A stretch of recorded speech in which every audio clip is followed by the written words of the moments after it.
Okay, let's do this one more time. My name is Peter Parker. No, it's not. We're not doing the Spider-Verse thing. The reception I got on the last video was, it was good. I liked the conversation that kind of started from it. It also did fairly well. So, let's do this again. I'm gonna be basically doing more Hazbin Hotel characters, not that many more. I got most of them last video, at least most of the ones that matter. And I'll also be adding some Helluva Boss characters too, because like I think I needed a little more.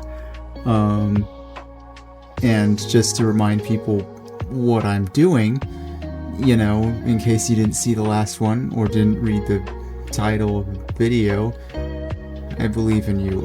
I'm going to be assigning a army from Warhammer 40,000 to each character based on what I think they would pick and like what I think they would be interested in and whatever. So yeah, let's just get into that. I'm gonna start with somebody that should have been in the last video, but I forgot.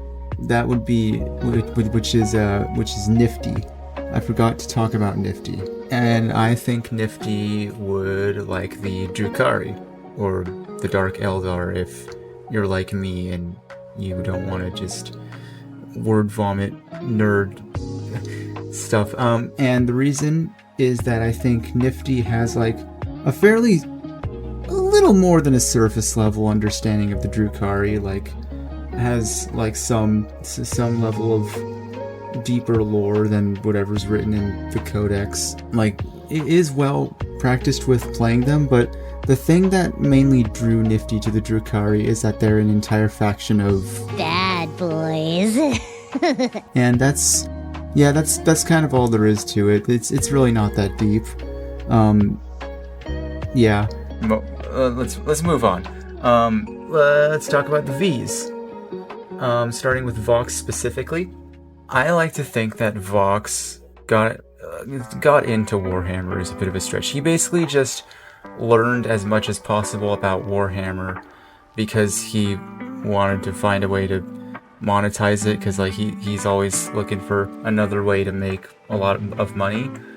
So I think what he did is he basically learned a lot about Warhammer so that he can make like, I don't know, a web series of people playing Warhammer.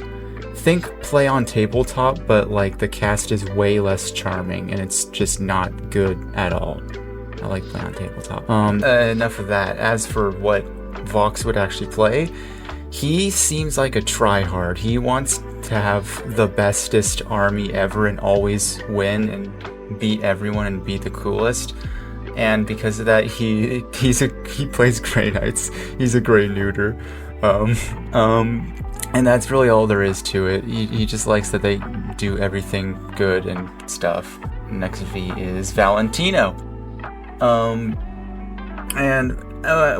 As I talk about Valentino, I'd like to start by saying in my last video, I thought a lot of people were saying that Angel Dust should have been like specifically Slanesh, because I assigned him like all Chaos Demons, but I disagree with this quite a bit, because there is more to Angel Dust than horny porn star, even if that's like a good portion of him. Like, no, he's allowed to appreciate every single demon model, alright? They are beautiful. Having said all that, Valentino plays the Emperor's Children. Because whereas with Angel Dust there's more to him than horny porn star, there's not much more to Valentino than horny pimp. He obviously likes their BDSM aesthetics and stuff like that, and yeah, I hope you're happy. Velvet. So Velvet, and this also goes for Valentino. But Velvet, they both got into Warhammer because Vox introduced them to it, quote unquote, for his like shows and whatever. Velvet's not a very enthusiastic player of Warhammer. So because of that, the most enjoyment she gets out of it is basically just trolling other people and making whoever she's fighting against as angry as possible. And for that, I have two options that she mains.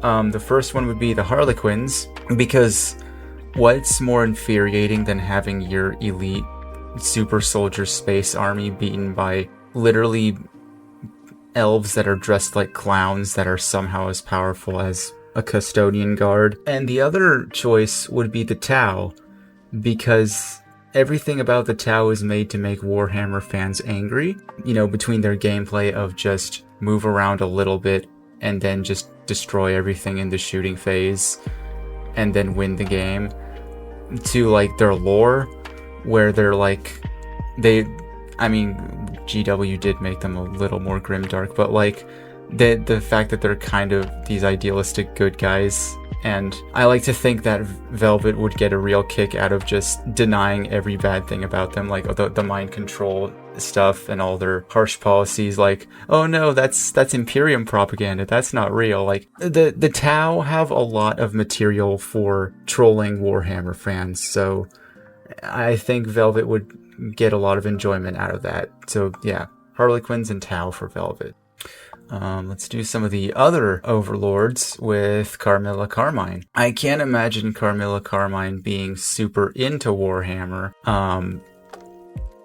At the very most, she plays it occasionally, like once or twice a year. However, I think she would like the Eldari just for their designs and like the minis and like probably the process of painting them too, and like assembling. Like basically she's a big fan of the minis and like the Eldar aesthetic, and she only learned to play them because, like, I don't know, like she had all the minis. Like, why not get into the game a little bit? I have to imagine the only reason she plays it at all is because, like, maybe her daughters introduced her to the game.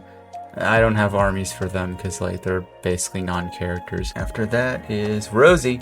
And now it sounds obvious at first when I say that Rosie plays Blood Angels, but I really want to explain this one. It's not just because she's a cannibal and they're vampires, which is basically a cannibal with extra steps. But no, she does have like a fair understanding of their lore.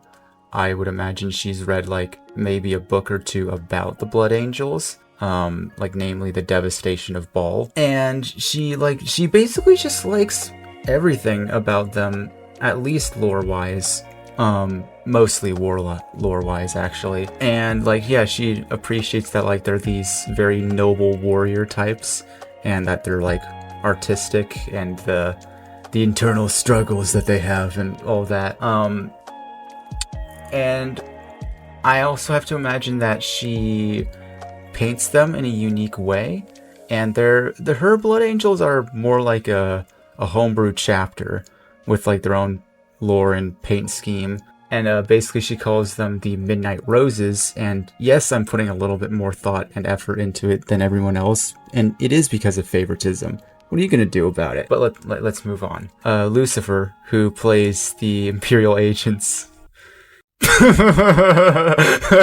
Oh, but he does back them up with the Imperial Knights, so he's not the worst person in the world. Let's move on to Helluva Boss characters for a little bit.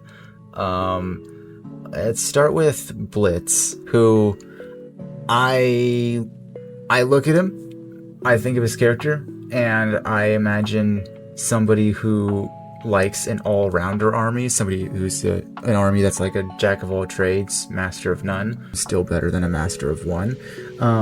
But at the same time, he's the kind of person to say that Ultramarines are boring, and then mains the Black Legion, who, which, if you want your generalist all-rounder army, then there's that. But let's be honest, the Black Legion are more boring than the Ultramarines.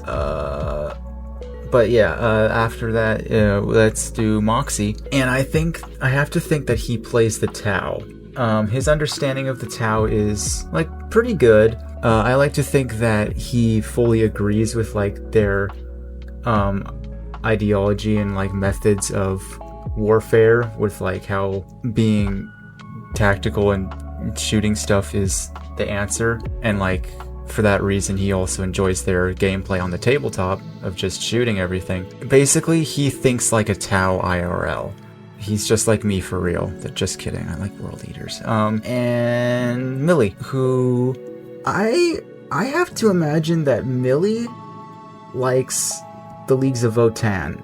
And I mean, like, everything about the Leagues of Votann. Like, the whole heavy-duty, almost kind of Imperium-like, less religious Imperium aesthetic that they've got going on, and, like, the heavy metal and, like, the blockiness. Like, basically, she likes their aesthetic, but she's also very fond of their gameplay, and also, like, the fact that they're dwarves.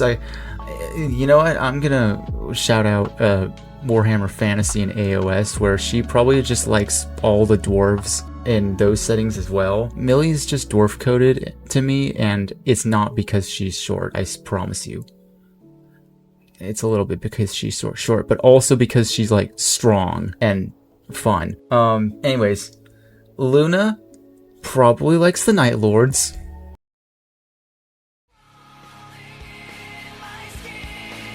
And Striker. For Striker, I first of all can't imagine him playing Warhammer at all. Like, nothing about him says Warhammer to me. But, you know, I already had my one with completely skipping over Sarah in the last video, so I have to pick someone for Striker. And I guess he would play the Astra Militarum, because there are no gimmicks, no nonsense. I would have to think specifically like the Steel Legion of Armageddon, because, like, you know, they're no nonsense, but they still look neat. Like, they have the cool gas masks thing, but they're not the Kriegsmen, who are like a little bit of nonsense. Yeah, that's what I think for Striker. Steel Legion, Astra Militarum. And then we get to Stolas,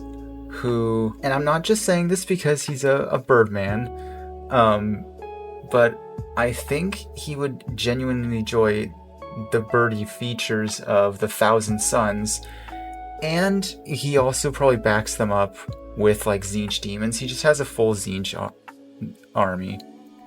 Sorry, I got distracted while recording because one of the people in my server was talking about how he'd like to be a black man. I don't know if I should expose him or not.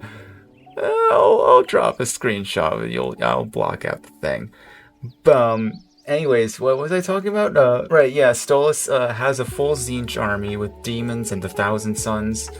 I like to think that he paints them in a unique way. Like, obviously there's that sort of cyan color that's well associated with them, but, like, maybe there's some purple to go along with their armor, because, like, that'd be super cool.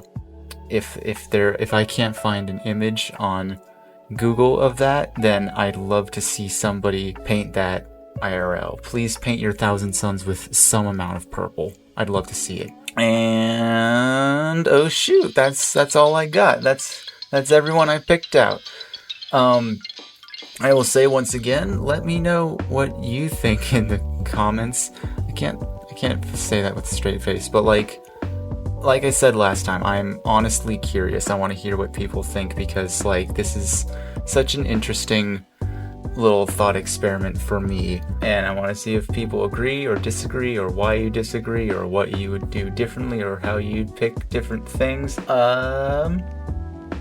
And other than that, I will once again say, you know, keep an eye out for flaming sales, and also goodbye.